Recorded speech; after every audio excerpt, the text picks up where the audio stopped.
కొన్ని కరెక్ట్ చెప్పినావు, కొన్ని తప్పు చెప్పినావు, కానీ ఇంటికి పోయి మళ్ళీ చూసుకో, కాపీ కొట్టొద్దు. అష్టలక్ష్యం అంటే 8 లక్ష్మీలు ఉంటారు, దాంట్లో ధైర్య లక్ష్యం ఉంటుంది. ధైర్య లక్ష్యం వెనకనే మిగతా 7 పరిగెత్తుతారు. అర్థమైందా? అందుకనే అంటున్నా నేను, భయపడద్దు, ధైర్య లక్ష్యం లెక్క ముందుకు రావాలి. అర్థమైందా? మరి మిలిటరీలో పని చేస్తారు అమ్మాయిలు,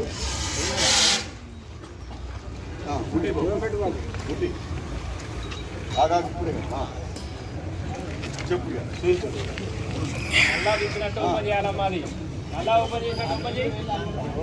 చెప్పండి బాబు, చెప్పండి. అగో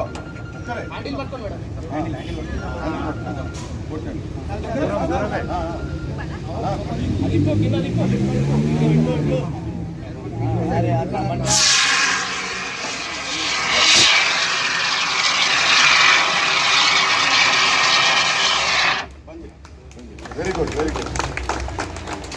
సో ఇదంతా కూడా ఒకేసారి రాదు, జస్ట్ ఎట్లా ఉంటుంది అనేది మీకు కొంచెం దూరంగా ఉన్నట్టు, కొంచెం గెట్ బ్యాక్ కొంచెం. అది మక్కుది చెప్పాలా?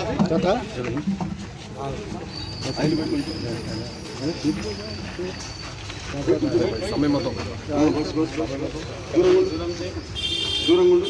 ఎప్పుడు కూడా మనం విండుకు వ్యతిరేకంగా పనిచేయద్దు, ఎందుకంటే ఆ గాలికి ఆ మంటలు కానీ అవన్నీ మన మీద పడతాయి కాబట్టి దానికి వెనుక ఉండి చేయాలి. ఒక చూడండి, ఆయిల్ ఫైర్ ఎట్టుంటుంది, 1,00,000 సిల్లర్ ఉంది మొన్న ఫ్లైట్లో ఆయిల్, అది ఒకేసారి పడిపోయేసరికి ఎమ్మటే అది అంటుకొని మొత్తం మాడిపోయింది దాంట్లో మొత్తం అంతా. చూడండి,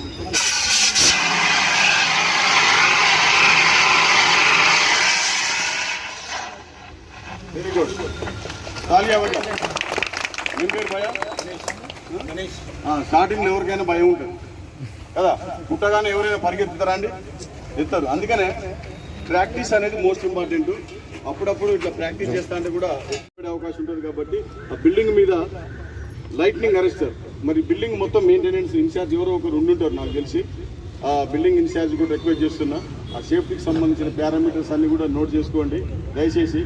మనకు అర్థం కాదు, ఐటీబీసీ బిల్డింగ్ మొన్న సిపి గారు మేమందరం కలిసి కండక్ట్ చేసినాం, ఇంక్లూడింగ్ సిపి గారు కూడా పైనుంచి దిగి వచ్చిండు.